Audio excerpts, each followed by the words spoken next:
على سيدنا محمد وعلى أهل بيته الطيبين الطاهرين. اللهم صل على محمد وآل محمد. اللهم وفقنا لما تحب وترضى ولا تكلنا إلى أنفسنا طرفة عين أبدا. السلام عليكم جميعا ورحمة الله وبركاته. Welcome to another course with the Academy for Learning Islam. This course, inshallah, will be about Fitrah and the God-seeking nature that every human being has. Before we get started, I always like to do a sound check, and I think you all can hear me. So if I can just get a confirmation from anyone that you are able to hear me. Okay, thank you, Brother Ali, for that confirmation. Second thing I also want to mention, as I always do, please feel free in the middle of the session, at any point during the session, to type out your questions in the attendee chat, or also in the questions section that is available to you. And I will try to stop in the middle of the session to try and answer some of your questions. These questions make the discussion a more rich discussion and make it a more profound discussion, and they help us also to understand the material. So please do not feel shy to ask questions. Do ask. The third thing I also want to mention is that the discussion on Fitrah, the human nature, is a very vast discussion. We only have 2 sessions, and so I appreciate, and so would you, that we're not going to be able to cover everything that needs to be covered. So we are going to mostly focus on certain items. We want to be able to conceptualize the concept of Fitrah really well. And then we also want to see how Fitrah can be a proof for the existence of Allah subhanahu wa ta'ala. So that's going to be the general trajectory of our discussions. And I will point out that for today, we will more so focus on conceptualization, understanding the concept of Fitrah. What is Fitrah? What exactly is instinctive to a human being? Today, we won't be proving that Fitrah exists within the human being, or that this Fitrah can be a proof for the existence of God. That's going to be next week. This week, we just want to focus on understanding that when the Quran speaks about Fitrah, or when our scholars speak about Fitrah, what exactly are they talking about? Is our understanding the same as their understanding, for example? So that's what, inshallah, we're trying to achieve today. Now, I will go through the outline for today's session. So I will want to touch upon the importance of the discussion and why we have embarked upon understanding human fitrah. I also want to introduce you to the terminology, and in particular in the Arabic language, what does the word fitrah mean, especially when it is on that measure, the measure of fi'la, fitrah. What does that mean? And then more so, we want to conceptualize fitrah, and that's where the bulk of the conversation is going to be at. And we'll also look at the characteristics of things which are fitri, which are natural to a human being. And then finally, we'll end with posing some critical questions, one of which we may try to answer today, and the rest, inshallah, we'll be answering next week. So inshallah, we get started first by discussing the importance of the discussion. Why have we embarked upon learning about the fitrah? Well, there are 3 reasons that we can look at today. The first reason is that it formulates an important means for us to know Allah subhanahu wa ta'ala. It formulates also an important proof for the existence of Allah subhanahu wa ta'ala. There is a verse that those who have joined us in our previous classes, we have looked at this verse together. And in this verse, Allah subhanahu wa ta'ala says, سَنُرِيهِمْ آيَاتِنَا فِي الْآفَاقِ وَفِي أَنفُسِهِمْ. Sa means soon. Soon we're going to show them our signs. Where are we going to show them our signs? Fil afaqi, on the horizon, in places which are outside of them, or in places which are beyond of them. Wafi anfusihim, and within themselves as well. حتى يتبين لهم أنه الحق, until it becomes obvious and clear to them that he is the truth. Okay. Now here our scholars like Ayatollah Nasir Makarim Shirazi, they say this verse is pointing out that there are two ways for us to know Allah subhanahu wa ta'ala. One is by looking at the world around us, and that is known as the argument by design, the teleological argument. When we see design and structure in the world around us, it tells us that there must be a sentient designer. And he says that is the outer argument. And then we have the inner argument, fi anfusihim, within themselves. And he says that refers to the argument by human fitrah, by human nature, that it's in the nature of every human being to seek God and to worship him as well. So number one, it formulates an important means of proving the existence of Allah subhanahu wa ta'ala. Number two, also important, is that it formulates an important source of ethics and morality, an important way of understanding our religion. Now, here's how we normally sometimes look at our religion, that Allah subhanahu wa ta'ala has given us an empty heart. And this heart is plain. It's like as... so yes, somebody's asking about the reference to the verse. If you just give me a moment, I don't remember the exact place where it is in the Quran, but I will tell you in a moment. Yeah,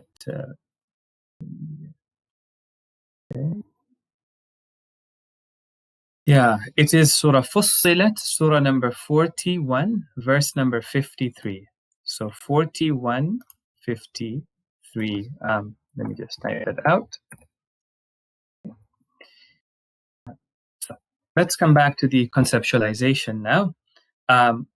Is that we normally think that our hearts are like an empty ground, and the religion is like a seed, and we need to plant the right seeds into our heart, and then the religion will grow in our heart.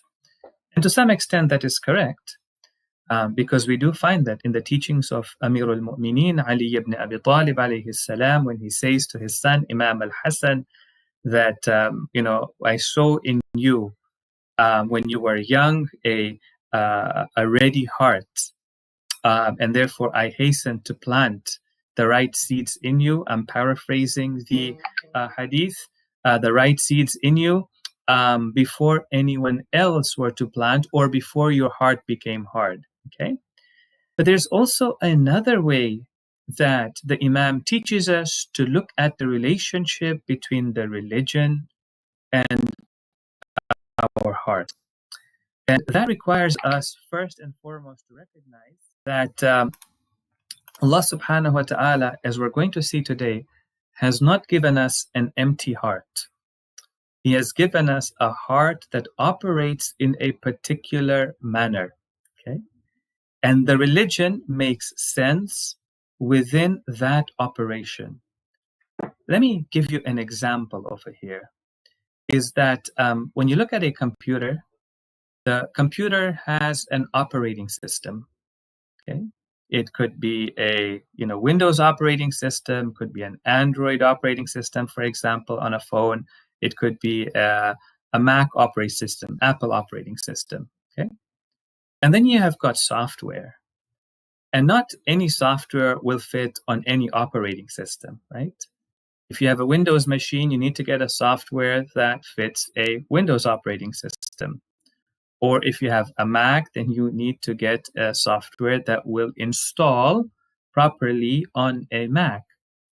In the same way, Allah subhanahu wa ta'ala is telling us that we have given you an operating system. And that operating system is called the Fitrah. Okay? And the religion of Islam fits into that operating system. It makes sense for that operating system. It is compatible for that operating system. If the operating system changes, that religion may not fit into that structure. Okay? And if you want to understand what is the role of the religion, you first have to understand what is the need of the fitrah. What is the human inclination? What is the human manner of approaching things? When you understand that, you can also understand how religion fits into the psyche and the heart and the life of a human being. Now, this is something that Imam Ali actually points out to us in the first khutbah of Nahjul Balagha. It's a very important khutbah. In the beginning of the khutbah, the Imam praises Allah subhanahu wa ta'ala. Then he talks about the creation of Prophet Adam. And then the third thing the Imam speaks about in the khutbah is the sending of prophets. And there he speaks about Mab'ath is coming up on the 27th of Rajab. So it is appropriate that we read that segment of the khutbah, perhaps in preparation for that day.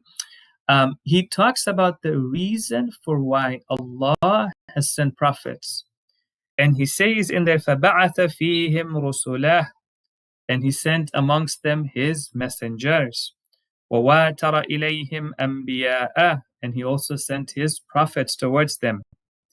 Why? The first reason, لِيَسْتَئِدُّوهُمْ مِيثَاقَ فِطْرَتِهِ, to help them fulfill the pledges, the covenant of their fitrah. Meaning their fitrah is acting in a particular manner. The Prophet is there to help the fitrah act in that manner. Okay? So it formulates an important source of our religion, of understanding our religion, of being compatible with our religion. It's at the heart of a lot of things in our religion. It's not only our belief in God that is Allah that is fitri. Our need for messengers is fitri. Our need for leadership is fitri. Our belief in the hereafter is also fitri. Our ethics are also fitri as well. So it's important. And finally, it formulates an important force within human beings towards perfection. So it's not just something that helps us to distinguish right from wrong, or what we need from what we do not need, but it's actually a force within a human being that pushes him and encourages him towards that which is good. Okay, now I want to begin conceptualization now. And I want to point out that conceptualization is very important. You know, many a times when we come across a particular issue, we quickly jump towards trying to prove it, to demonstrate it, to defend it, to support it. One of the things I might have mentioned in some of our previous sessions is that our teachers in the Hawza used to say that spend more time in conceptualization of the concept. Understand the concept. Understand what it is that we are talking about. Then you will find that proving it is a lot easier. Sometimes you don't even need to prove it. Many of these concepts, when you conceptualize them properly, proving it doesn't even require a proof. Once you understand it, you automatically accept it as well. Okay? So we're going to spend a little bit of time conceptualizing the concept of fitrah. What is fitrah? You know, we use the term fitrah very often, and sometimes we use it for a lot of different things. We say, for example, yes, the need for water is fitri within the human being. Or, for example, this ritual is fitri within us. Or this, for example, personality is fitri. This character is fitri. Well, are all of these things fitri? What is something which is fitri? So we're going to enter a little bit of a conceptual discussion right now. Now, um, sorry, here we go. All right.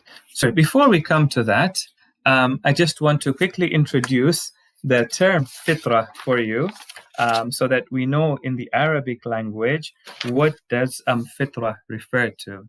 Now, the Quran, of course, talks about this nature within a human being in many different ways. Okay. Sometimes the Quran, for example, will talk about alamul dharra, the world of pre-existence, and the mithaq, the covenant that was taken from us. It's of course talking about that fitrah which is there within the human being. Or sometimes the Quran will say, "O Prophet, remind them." Well, it means there are certain things they already know, or there are certain things they incline towards. "O Prophet, you are to remind them." But there is one place in the Quran Allah subhanahu wa ta'ala uses the word fitrah to refer to human nature, to refer to our disposition, the manner in which He has created our thinking. Okay? And that is in Surah number 30, verse number 30.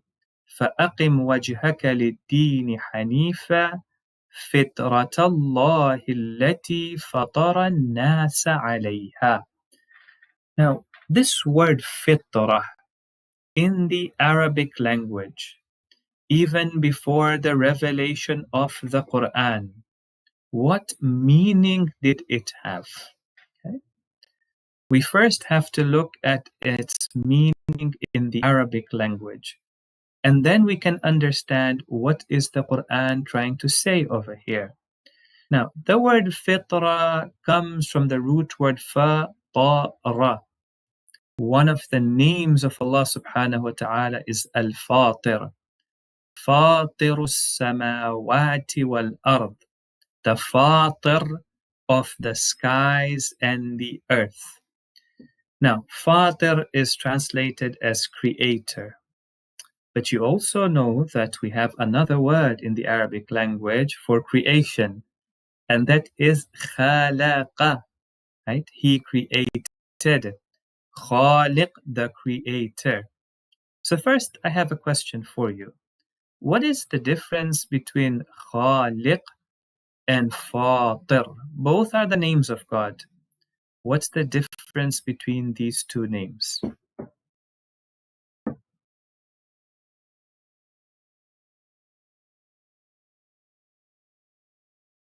Or what's the difference between Fatara, he created, and Khalaqa, he created? If there are two words, then there must be two meanings to it. The question simply is, how is the word Fatir different from the word Khaliq?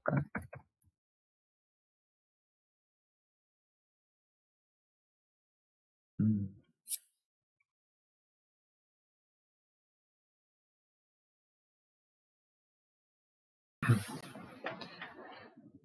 So it's good whenever you're reciting the Quran and okay, perhaps the word Fatir has to do more with a specific form of the creation, its uniqueness.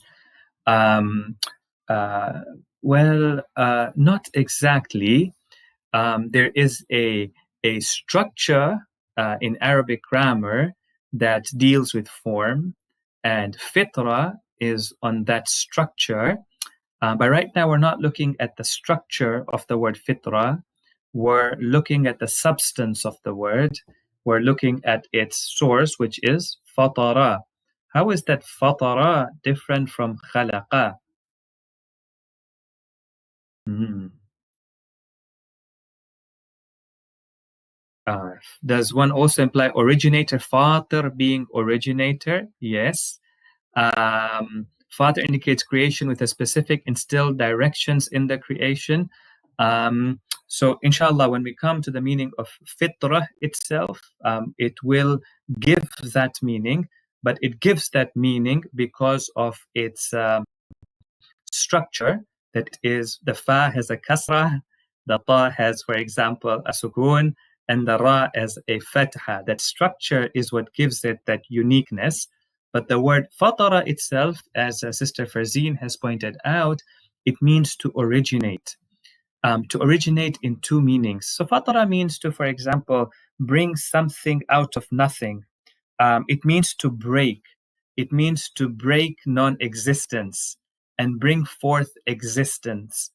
But the common meaning it conveys is this idea that the one who is the Fatir is the one who created it first, number one. And number two, the one who created it originally, without any example, without any sample, without any blueprint. He is called Fatir, right?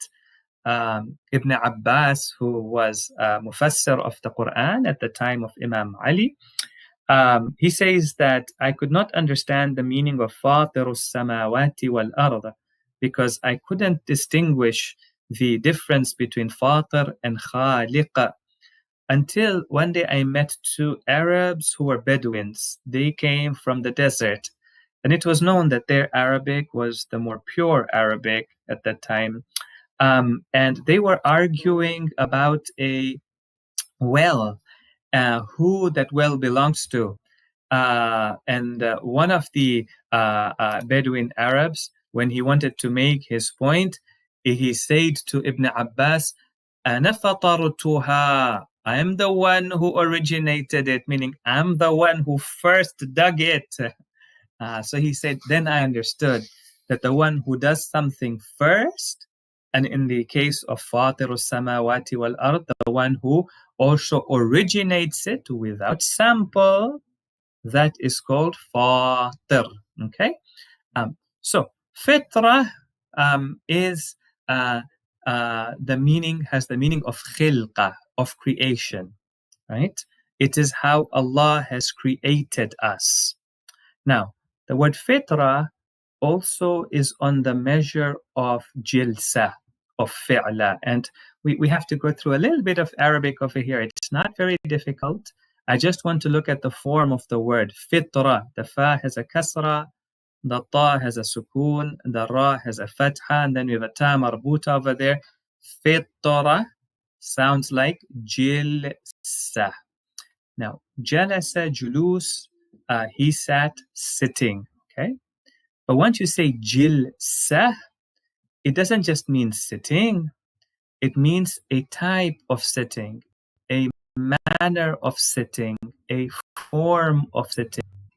For example, when Di'bal enters in the presence of the 8th Holy Imam, when he visits him in Khurasan, in that famous narration where he recited the poem for the 8th Imam, he says, فَرَأَيْتُهُ جَالِسًا جِلْسَةَ الْكَئِيبِ الْحَزِينِ. I saw him sitting, a type of sitting of one who is sorrowful and mourning. So, fitrah is not just creation, but fitrah in that sense is a specific type of creation, a manner of creation, a structure of creation, a form of creation. Okay, so when we talk about fitrah, we're speaking about a specific manner in which Allah subhanahu wa ta'ala has created us. Okay, now here comes the conceptualization. And here I'm going to draw from Islamic philosophy. Okay, and we're going to work through it slowly, and inshallah, I hope you'll be able to follow with me. Muslim philosophers have categorized beings into 3 or 4 types of beings. And they have put a particular hierarchy within these beings. There is a hierarchy within these beings, meaning that, there's the one type of being, and then the second one, and then comes the third one, and then comes a fourth one. And each level of being is greater in perfection than the previous level of being. Okay. What are these forms of being? All right. The first form is what is known as the jamadat, those beings which are not animate, those beings that do not grow, those beings which are not nami meaning to grow, coming from numu. Like what, for example? Like a stone. A stone does not grow. It is not said to be animate. Or like water. Water itself, H2O, is not animate. Okay? These are non-animate beings. And non-animate beings are said to be are said to also have a particular nature to them, right? Every atom has a particular nature to it. It functions in a particular manner. It holds up the laws of physics. It holds up some of the laws of chemistry as well, all the laws of chemistry. Okay, and we say that non-animate beings like water, like stones, they have a nature. And the Arabic word for that is tabi'ah. Okay. Then the second level of being, which is greater in perfection than the first level of being, is the vegetative world. So those beings which are from the jamadat, they are of two types. Either they do not grow, they are not animate, or they grow and they have numu. And if they are animate, then they are called nabatat, meaning they are vegetative. Like what? Like plants, like flowers, like, for example, trees, right? They are vegetative. Okay? They also have a specific nature to them. Plants, for example, they have a particular instinct within them. It is something that has not been taught to them. It has not been trained within them. It's not a habit that they have developed. It's just something that they instinctively know how to do. For example, when you plant a seed, the seed knows not only how to formulate roots, but that the roots need to go down. They need to go searching for water. They will go sideways or downwards to go searching for water. That's already been pre-programmed within them. And it also knows that the shoot has to go up, and not only it goes up, but it goes up searching for sunlight. And whichever direction is sunlight, that's where it is going to turn. There's so much programming that's already there when you plant a seed. We call that again the tabi'ah, the nature of that plant. Now, these vegetative beings are also of two types. Either they have his, the ability to observe, they have sensorial abilities, or they don't. If they do, they are called haywan. Okay, they are called animals. And then there is the animalistic world. All right, what are we talking about over here? So we're now talking about insects. We're talking about fish. We're talking about birds. We're talking about land animals, like, for example, lions and tigers and other animals. Now, these animals have a higher level of consciousness. And because they have a higher level of consciousness, they have also a higher level of instinct as well. And now we don't anymore call this tabi'ah, we call it gharidah. All right? Certain things are instinctive to them. They don't have to be taught to them.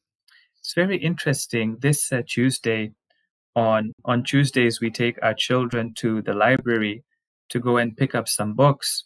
And so, as they were looking for books in the library, I came across a book there, a children's book that kind of drew my attention. It was about Charles Darwin and how he developed the theory of evolution.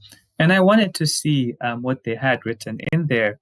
And I opened up the book, and it came to the first page, which was about instincts. and how animals have instinct, and that Darwin suggested that instinct is also part of natural selection. And then they gave examples in the book. So I'm just going to point out one example that might be, for example, of interest and makes the point we want to make over here. And that is that a honeycomb is made up of a mass of hexagonal cells. The honeybees instinctively know how to build six-sided cells that are able to hold the greatest amount of honey. So they know how to build that structure that can hold the greatest density of honey within the smallest space, okay? While using the smallest amount of wax, not only smallest space, but using the smallest amount of wax that they have. Darwin argued that the way so many bees are able to work together in a dark hive to do this must be due to instinct. It is not something that could have been acquired by habit, as the bee is able to do this from the moment it hatches, from the moment it's born, it knows how to do this. Okay? Now, this is what we call غريضة, all right? And we call that instinct. And there are many things which are instinctive to us. For example, when we are hungry, we look for food. When we're thirsty, we look for water. When a person grows up, they look for a spouse. These things are instinctive to us. Now, these animalistic beings are also of two types. Either they are able to think, to reflect, and to speak, or they are not. Okay. So here are some questions that I would like to ask of you now. If we have understood this hierarchy, that you start off with non-animate, like stones, and then higher up on the chain are the vegetative world, like plants and trees. And then higher up on the chain is the animalistic world, like, insects and birds. The human being, where does he fit in this hierarchy?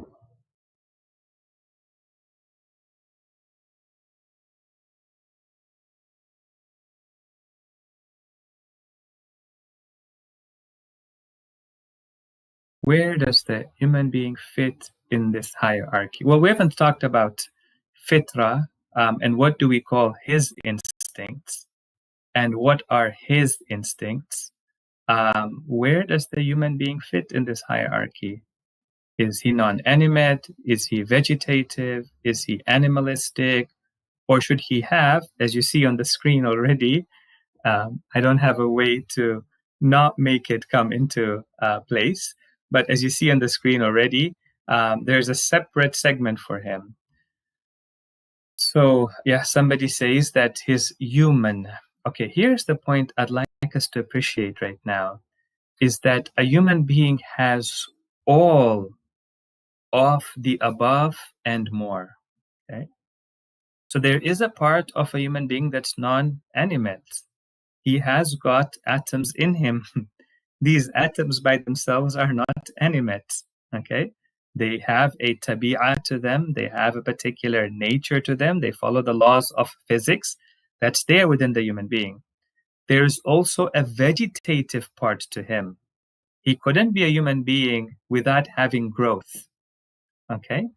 And so he has growth within him.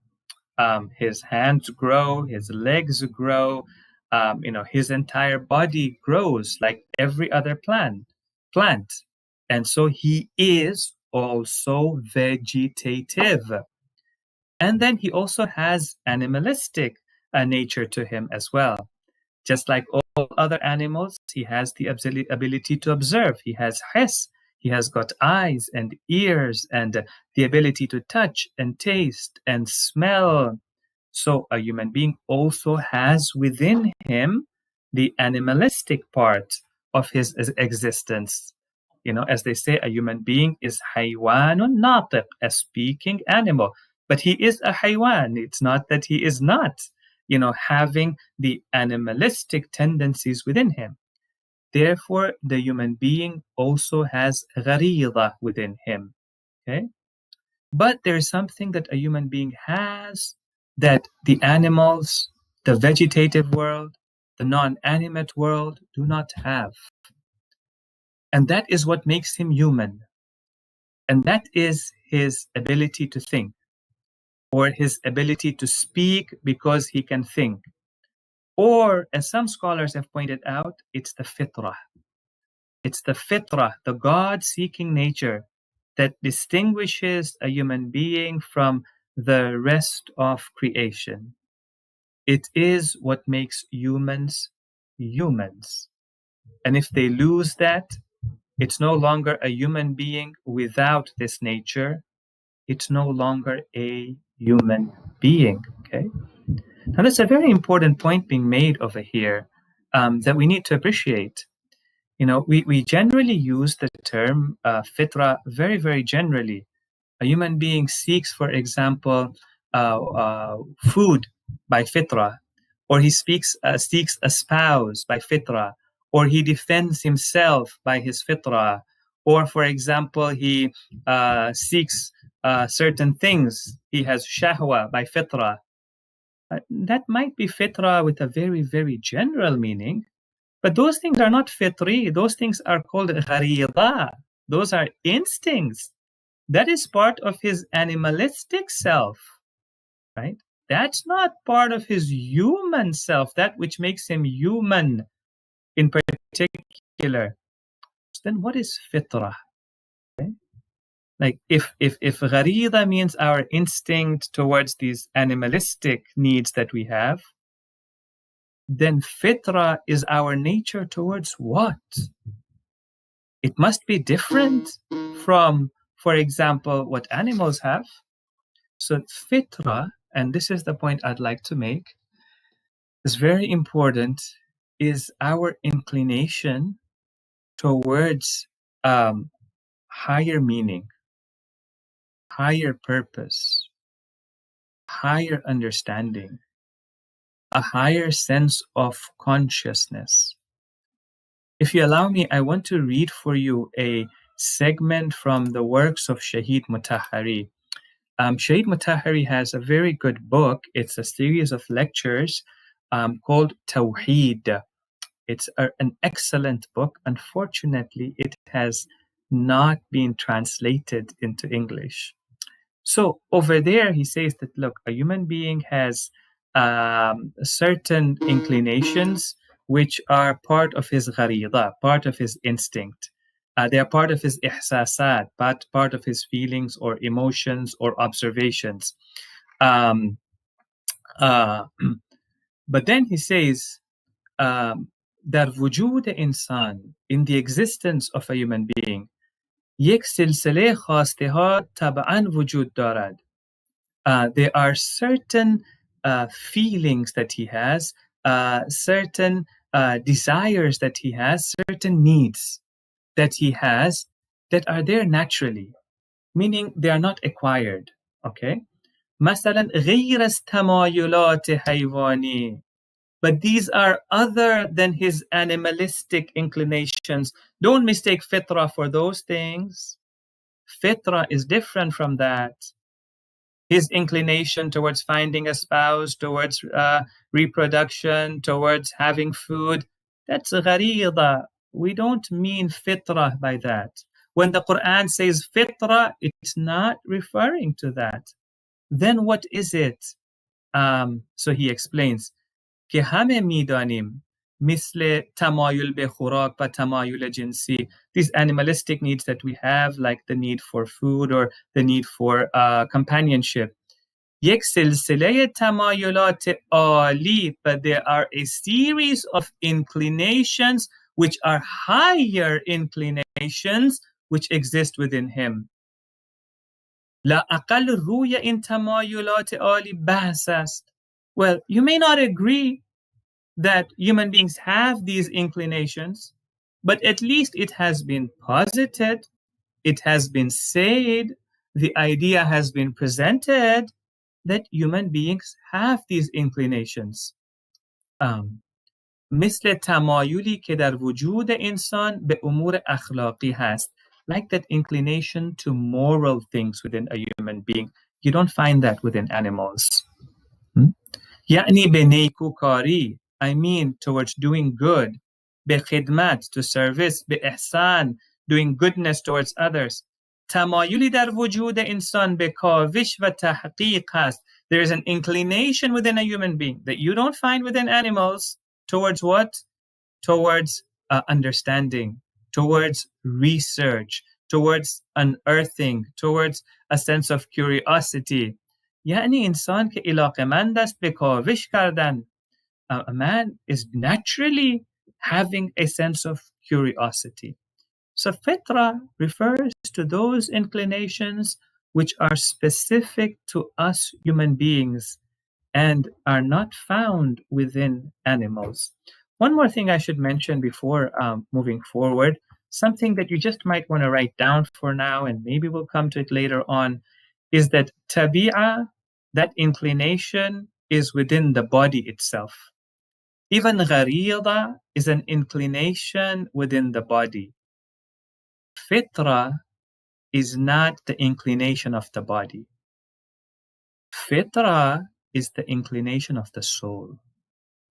And that's another important distinction between those things which are fitri and those things which are gharidi. Okay? Fitrah comes from the soul, not from the body or just the body. Okay. So I have a question for you now. You are getting a better understanding now of what is fitrah. What I wanted to ask you now is, what do you think are some of the characteristics of those things which are fitri? If something is said to be natural to the human, it is within his innate disposition. What are some of the characteristics that you're going to find about it? What are some ways of determining whether something is fitri or not? So these are some examples: doing good, seeking closeness to Allah. These are things which we say are fitri, okay? All right, that's fine. But how do you determine if something is fitri or not? What are its properties? Your feelings towards a sin. Yeah, so that is a reaction that we may have towards a sin, and that reaction comes sometimes from our fitrah, from our clean, pure nature. But how do I know that that is fitri? How do I know that that's not something I have picked up as a habit, or that's not something that has, for example, been indoctrinated within me? How do I know that's something that Allah has instinctively put within me? Okay, they do not need to be learned. Very good, Brother Muhammad. So one of the important characteristics of something which is fitri is that it does not need to be learned. So if it does not need to be learned, what is that going to mean? Well, number one, it's going to mean that even a child should have those things. That even if a child, like Mowgli in the Jungle Book, for those of you who know that book, would have that even if nobody taught it to him. Okay, so that's important. Number two, seeking perfection. Okay, so yeah, Fitrah does seek perfection, but the question here is, how do we know that seeking perfection is something fitri? First, we have to determine what are the properties of all the things which are fitri. And then anytime you say, this is fitri, it has to fit those properties. What is the criteria? I think that's the better word. What's the criteria for something to be fitri? We first come up with the criteria, and then anytime you tell me this is part of fitrah, have matched that criteria. If it fits that criteria, alhamdulillah, it is fitri. If it doesn't fit that criteria, it's not fitri. Sublime, okay. distinct to humans only. That's interesting. That's an important distinction, that it's distinct to humans. فطرة الله التي فطر الناس عليها. So if instead of saying distinct to humans, Sister Iman, if we say that it is found in all human beings. Right? So then when we want to look for something which is fitri, then we say, well, do we see it in all human beings? Do we see it in all cultures? Do we see it in all societies? Do we see it in all eras? Because something which is fitri, which is there in all human beings, cannot be missing in any era of society, of human existence. Okay? If you actually reside away from it, then come to its exposure. Okay? If something goes against reason, then it's not fitri. Okay, we will want to later make a distinction between reason and fitrah. And these are two separate faculties within a human being. All right? Such excellence as to aspire, it is pure in nature. Okay, so let's actually come to this verse of the Quran. Okay, and our scholars point out three characteristics of something which is fitri. And it's important for us to understand these characteristics. Let's look at the verse first. فَأَقِمْ وَجْهَكَ لِلدِّينِ حَنِيفًا. So set your heart, turn your attention, turn your existence to the religion, Hanifan, as people of pure faith, or the deen which is Hanif. Fitrat Allah allati. Why should you turn towards this religion, the religion which is upright? Why? Because it fulfills the manner of creation, فطرة الله التي فطر الناس عليها, the manner in which Allah subhanahu wa ta'ala has created all human beings. لا تبديل لخلق الله. Another characteristic of fitrah is that there cannot be any change in the creation of Allah subhanahu wa ta'ala. So the first point over here is that it is a sense of direction towards certain truths. Okay? It's a sense of direction towards certain truths. Right? And therefore, some of the scholars have pointed out that since it's a very important point, it's a side point, but such an important point, since human fitrah is one, and deen has come to fulfill human fitrah, right? Remember the example of the operating system and the software? Therefore, the deen is also one, because there is one thing that can completely fulfill the single fitrah of a human being. Okay. Second is that it's common to all human beings. So you'll find it across all cultures and in people of all eras. Okay. Two important points over here, which are not written, but I'd like to make to you. The first point is that what is going to be common across all cultures is the general inclination, not the specifics of it. Okay? It's the general inclination, not the specifics of it. For example, we say that the belief in God is fitri within the human being, is natural to the human being. Now, we haven't explained how it's natural. I'm just trying to show that it's one of, to show that, what do I mean when I say it's common to all human beings? That means that whenever you go to any culture, any era, any society, any time, you'll find that people there always believe in Allah subhanahu wa ta'ala. They may disagree upon the details of it. Some will, for example, be idol worshippers. Some will be monotheists. Some will, for example, be dualists. Some might be polytheists. Okay, they may have differences over the details of it, but the asl, the principle, the general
All right. I think I disconnected. Can I get a confirmation that I am connected now?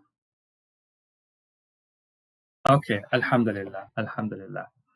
All right. So the first point we made about fitrah is that the general principle will be found in all societies. The details may differ from society to society. Okay.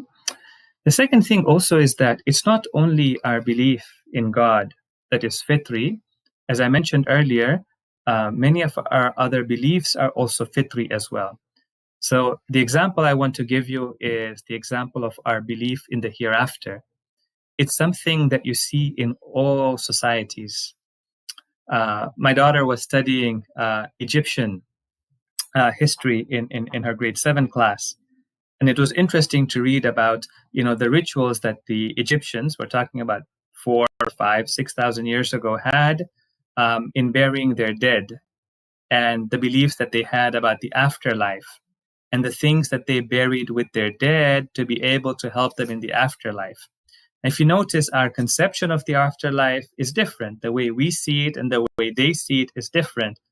But the asal of the idea, the principle of the idea that there is an afterlife, well, not only you find within us. It's very interesting. I remember when Stephen Hawking had passed away, many people who were atheists said about him, "Rest in peace." And you say, well, if there is no afterlife, and if you don't believe there is an afterlife, then why do you say rest in peace? It's still very difficult for a human being to come to terms with this idea that there is nothing after the life of this world. That even if they are atheists of atheists, it's still very difficult because a human being just hasn't been created that way.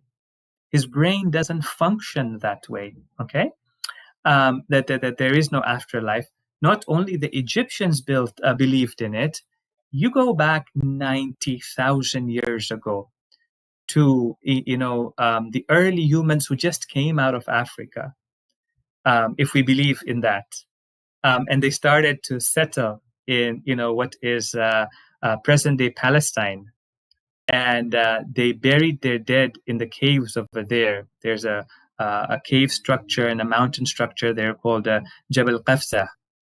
And when the archaeologists went there and they unearthed some of their burial sites, they saw that 90,000 years ago, people were being buried with some of their belongings, and there were some ritual drawings around those burial sites.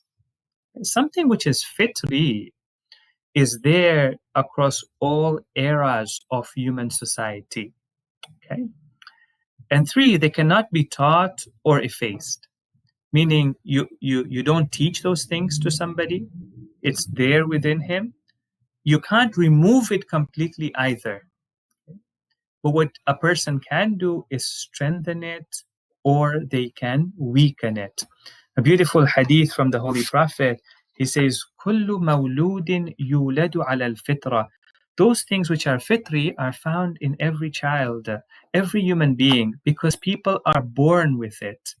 Okay? They don't need to be taught those things. They don't need to be instructed those things.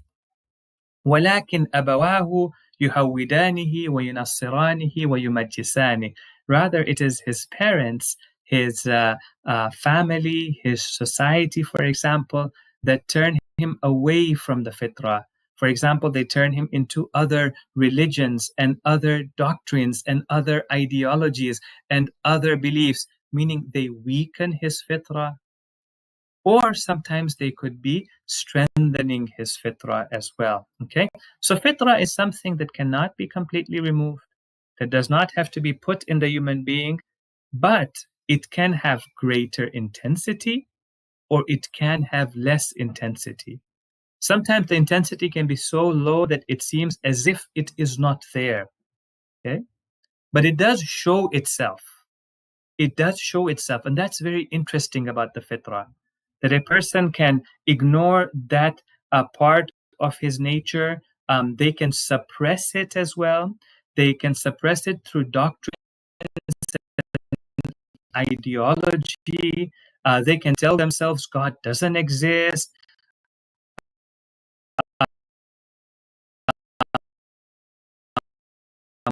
God is not there.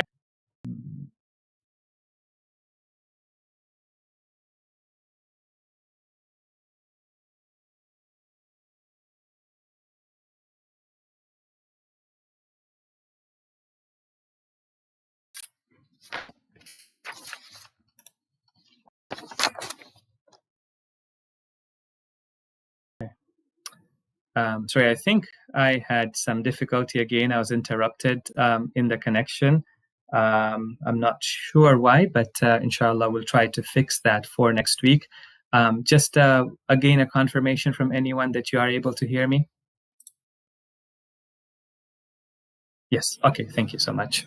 So it can be suppressed, but it can't be made to go away. So sometimes you notice a person who is the most atheist of atheists, when that plane is going down and there is no one to help, and they are not able to do anything, the pilot cannot do anything, the other passengers cannot do anything.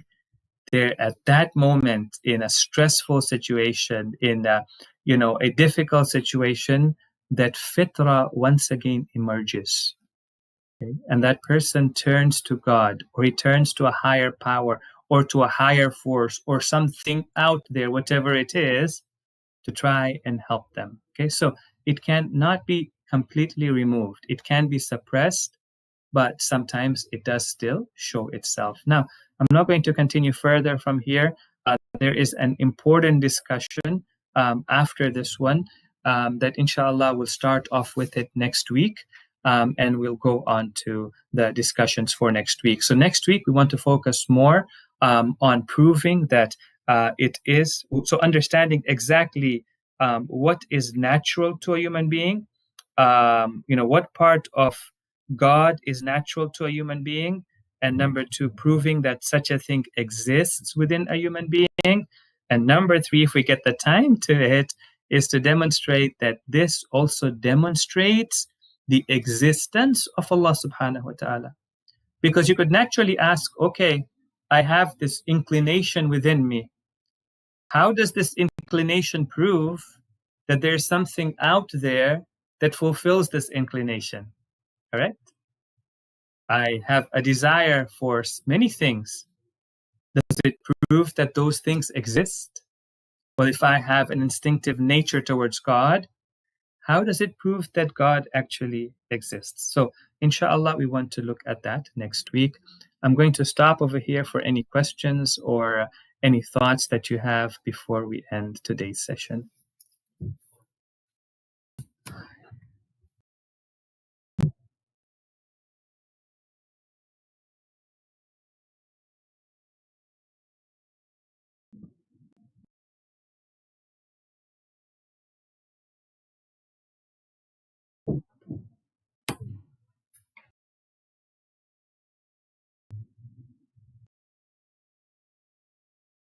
Okay. Well, then, inshallah, we will end the session here for today and look forward to seeing you next week. I'll share my email address in case you have any questions about the session that we just had. I do encourage you to, inshallah, tomorrow the slides will be up, the lecture will be up as well, the session will be up as well. And do look through the notes, please. Do read them. And there is a few more slides that we didn't cover today. Conceptualization of fitrah, and a further conceptualization of fitrah. Do look through those slides, because next week I will want to move a little bit faster on them to get to what we wanted to cover next week, inshallah. Wassalamu alaikum wa rahmatullahi wa barakatuh.